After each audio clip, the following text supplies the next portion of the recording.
राहु केतु का असली तांडव शुरू हो चुका है।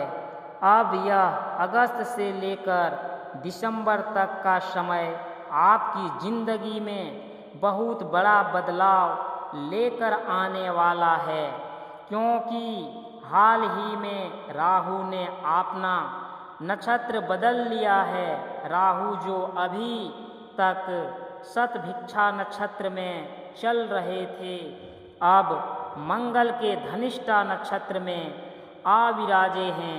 इस नक्षत्र की खासियतों को बड़े ध्यान से समझिएगा।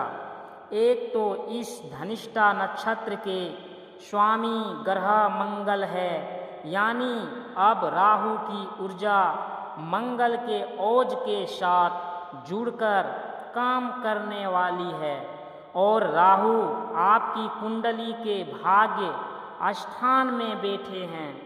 तो क्या भाग्य के सितारे अब बुलंद होंगे? आज की इस वीडियो में हम आपको 3 बड़ी खुशखबरी भी देंगे और 2 चेतावनियां भी प्रदान करेंगे। इस नक्षत्र के देवता अष्टवसु है, जो अपनी ऊर्जा और धन वैभव के लिए जाने जाते हैं। इस नक्षत्र के कारक धन संपत्ति और प्रसिद्ध है। यह सब कुछ अब उन लोगों के जीवन में आ सकता है जिनकी कुंडली में राहु की स्थिति और दृष्टियां अच्छी है। तो सितारे क्या बता रहे हैं? यदि आज की यह वीडियो आपको मिली है तो समझ लेना कि यह आपके लिए किसी वरदान से कम नहीं है, बशर्ते आपने इसे पूरा देख लिया हो, क्योंकि आने वाले समय में इन नक्षत्र परिवर्तन के शुभ और अशुभ दोनों ही प्रभाव देखने को मिलेंगे। शुभ प्रभावों का आनंद तो आप उठा लेंगे, लेकिन अशुभ प्रभावों से बचने के लिए गलतियों पर रोक लगानी होगी और तैयारी आज से ही करनी पड़ेगी। इसलिए यह वीडियो परमात्मा की कृपा से आपके सामने आई है। इस वीडियो को देखने के लिए ईश्वर ने आपको चुना है, इसलिए इसका मान रखते हुए इसे अंत तक अवश्य देखेंगे। इस चैनल को सब्सक्राइब करना बिल्कुल मत भूलिएगा, क्योंकि आपकी राशि से जुड़ी और भी महत्वपूर्ण वीडियो इस चैनल पर आने वाली है। राहु आपके भाग्य के घर में विराजमान हैं। नवम भाव, जिसे भाग्य और धर्म का स्थान कहा जाता है, वहाँ यदि राहु बैठे हैं तो सबसे बड़ा और पहला प्रभाव यह देखने को मिलेगा कि आपका जो विश्वास और आस्था का संसार है, जिन चीज़ों को आप वर्षों से मानते आए हैं, चाहे वे आपके धर्म से जुड़ी हो, आपके कर्म से जुड़ी हो या परिवार की कोई परंपरा हो, उनको लेकर राहु अब आपका नज़रिया पूरी तरह बदल देंगे। राहु आपको ऐसा बना सकते हैं जो हर बात पर तर्क वितर्क करे के और विज्ञान का सहारा ले कि यह काम करने की क्या ज़रूरत है। ये चीज़ें तो सालों साल से चलती आ रही है, अब तो ज़माना मॉडर्न है, अब इसे करने से क्या होगा? ऐसी संशय भरी भावनाएं राहु आपके मन में ला सकते हैं, लेकिन आपको अपने बड़े बुजुर्गों का पूरा सम्मान करना है। जो पुरानी परंपराएं वे सहजे कर लाए हैं, यदि आप उनके अनुसार चलेंगे तो आपके लिए बहुत कल्याणकारी रहेगा। देखिए, राहु एक ऐसा ग्रह है जो माया उत्पन्न करता है, भ्रम जाल रचता है और इंसान को उसके मार्ग से भटका देता है। तो यही राहु आपको कहीं ना कहीं आपके आध्यात्मिक रीति रिवाजों से दूर कर सकता है। इसलिए अपने आप को बहुत ज़्यादा तर्क वितर्क में उलझाने के बजाय बुजुर्गों को आदर सम्मान देते हुए जो परंपराएं संतान काल से चली आ रही है उन पर अपनी निष्ठा बनाए रखें।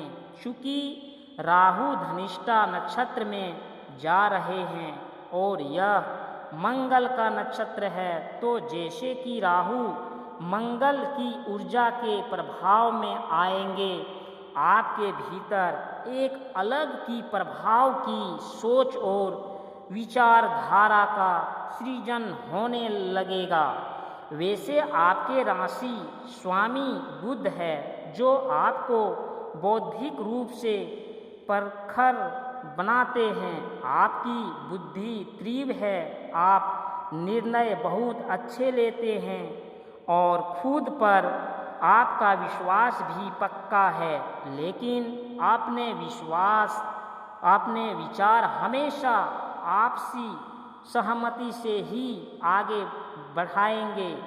परिवार में कभी ऐसा ना हो कि जो मैं कहूँगा वही सही होगा। ऐसी जिद आपसी रिश्ते में कड़वाहट ला सकती है। इसलिए हम अगस्त से दिसंबर तक के इस समय के प्रति आपको सचेत कर रहे हैं। इसी दौरान यात्राओं के भी प्रबल योग है।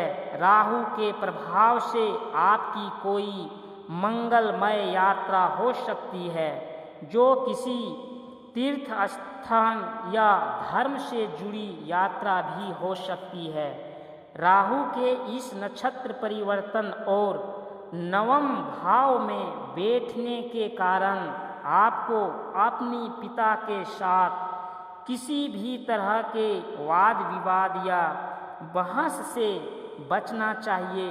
यदि आपके जीवन में कोई गुरु है, पिता तुल्य कोई व्यक्ति है या कोई आदरणीय है, तो उनके साथ भी किसी बात पर मनमुटाव ना होने दें। परिस्थितियां चाहे जैसी भी बने, लेकिन आपको उनकी उम्र और अनुभव का लिहाज अवश्य रखना है। इस बात का विशेष ध्यान रखिएगा। भाग्य के घर में राहु है तो वे आपको अप्रत्याशित लाभ जरूर दिलाएंगे। इस बात की पूरी गारंटी है, लाभ राहु करवाएंगे। लेकिन राहु यह चाहते हैं कि आप केवल भाग्य के भरोसे हाथ पर हाथ धरे ना बैठे रहें। बहुत से लोग यह सोचेंगे कि राहु तो भाग्य के घर में आ गए हैं, अब तो हमारी किस्मत चमक जाएगी और हम रातों रात धनवान बन जाएंगे, क्योंकि धन आने के पूरे योग्य है। लेकिन राहु आपसे यह चाहते हैं कि आप सिर्फ भाग्य के भरोसे ना बैठकर अपनी मेहनत को अपना हथियार बनाएं, निरंतर आगे बढ़ते रहें और अपना कर्म पूरी निष्ठा से करते रहें। सब्र का फल हमेशा मीठा होता है और भगवान के घर में देर है, अंधेर नहीं। बस यही भाव रखकर अपनी ड्यूटी निभाते रहें और अपने कर्म करते रहें। आगे राहु की कृपा से अगस्त से दिसंबर के बीच आपको बहुत कुछ प्राप्त होने वाला है। अब यह जानना बहुत जरूरी है कि राहु की दृष्टियां कहाँ कहाँ पड़ रही है, क्योंकि उनका प्रभाव आपके जीवन पर अवश्य पड़ेगा। सबसे पहली दृष्टि, जिसे पंचम दृष्टि कहा जाता है, वह आपके लंगन पर पड़ रही है। अब लंगन पर राहु की यह दृष्टि शुभ भी होती है और अशुभ भी। आखिर कैसे, बड़े ध्यान से सुनिएगा। लेकिन उससे पहले अगर आपने वीडियो को लाइक नहीं किया है तो एक प्यारा सा लाइक ज़रूर कर दें। आपके एक लाइक से हमें बहुत संबल मिलता है। और कमेंट बॉक्स में सच्चे मन से ओम नमः शिवाय, राधे राधे ज़रूर लिखें। महादेव की कृपा आप पर बनी रहेगी। लंगन पर राहु की इस पंचम दृष्टि का क्या प्रभाव दिखेगा, बड़े ध्यान से सुनिएगा। आपकी पर्सनैलिटी में एक गजब का आकर्षण पैदा होगा। लोग आपकी तरफ खींचे चले आएंगे, आपसे जुड़ना और बात करना पसंद करेंगे, क्योंकि जब राहु देते हैं तो छप्पर फाड़ कर देते हैं। लेकिन चूंकि यह दृष्टि लंगन पर है, जो हमारे शरीर का भाव है, तो इस दौरान आपको सिर दर्द या हल्का तनाव रह सकता है। यह किसी बात की ज़्यादा चिंता करने से, कम सोने या रात को जागने की वजह से हो सकता है। काम का अत्यधिक बोझ लेने से भी सिर दर्द या थकान महसूस हो सकती है। इसलिए वर्कआउट करते समय और सीढ़ियाँ चढ़ते उतरते समय थोड़ा संभल कर चलें। साथ ही इस अगस्त से दिसंबर के बीच आपके साथ कोई बड़ा ब्रांड जुड़ सकता है, या आप खुद अपनी कोई नई पहचान या ब्रांड बना सकते हैं। इसके भी पूरे योग बन रहे हैं। अगली दृष्टि, जिसे सातवीं दृष्टि कहा जाता है, वह आपके तीसरे भाव पर पड़ रही है। तीसरे घर पर राहु की दृष्टि है और वहाँ केतु भी विराजमान हैं। जिन्होंने मघा नक्षत्र के दूसरे चरण में प्रवेश किया है, तो राहु और केतु दोनों ही अपनी ऊर्जा का प्रभाव दिखा रहे हैं। राहु की इस सातवीं दृष्टि का क्या फल मिलेगा, इसे बड़े ध्यान से सुनिए और समझिएगा। यह आपके जीवन में एक बहुत बड़ा बदलाव लाने वाली है। आप देखेंगे कि आपके अंदर छिपी हुई स्किल्स, कौशल बाहर आ रही है। चाहे वह किसी भी क्षेत्र से जुड़ी हो सकता है।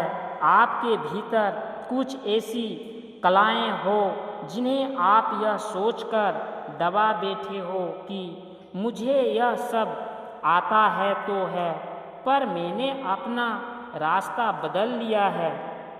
तो अब राहु आपकी उन सोई हुई क्षमताओं को जगा देंगे और आपका कौशल निखर कर सामने आएगा।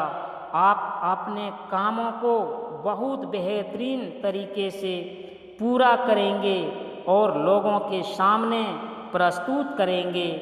कई बार अंदर से ऐसी इच्छा होती है कि हम अपने काम को पूरी तन्मयता से करें, और तीसरे घर में राहु की यह दृष्टि आपको वही शक्ति देने वाली है। लेकिन चूंकि तीसरा भाव हमारे छोटे भाई बहनों का होता है, इसलिए उनके साथ किसी भी प्रकार का वाद विवाद न करें और न ही उन पर अपना हुक्म चलाएं। छोटे भाई बहनों के साथ अपने रिश्ते हमेशा मधुर बनाकर रखें। अंतिम दृष्टि, जिसे नौवीं दृष्टि कहा जाता है, वह राहु की सबसे उत्तम दृष्टि मानी जाती है। यह आपके पंचम भाव पर पड़ रही है, जो कि आपकी लव लाइफ, आपकी संतान, आपकी शिक्षा और आपके मन से जुड़ी है। इसका क्या प्रभाव होगा, बड़े ध्यान से समझिएगा। पंचम भाव का सीधा नाता हमारी क्रिएटिविटी से होता है, तो इस दौरान आपके भीतर जबरदस्त रचनात्मकता उभर कर आएगी। आप देखेंगे कि जिन कामों में पहले बहुत रुकावटें आ रही थी, उन्हें अब आप बहुत आसानी से करने लगेंगे। आपकी समझ, आपका हौसला और आपका पराक्रम पूरी तरह से बढ़ जाएगा। आप अपने हर काम को एक नए अंदाज में करेंगे, लेकिन आपकी लव लाइफ और रिश्तों के मामले में आपको थोड़ा सतर्क रहना पड़ेगा। समय ना देने, एक दूसरे की बात को ध्यान से न सुनना, यह सब आपकी प्रेम जीवन में थोड़ी खटास या अड़चनें पैदा कर सकता है। यह राहु की 9वीं दृष्टि का पंचम भाव पर असर रहेगा। अपनी संतान के ऊपर भी अपनी उम्मीदों का बहुत ज़्यादा दबाव ना डालें, बल्कि उनके साथ बैठकर एक अच्छे मित्र की तरह प्यार से बात करें।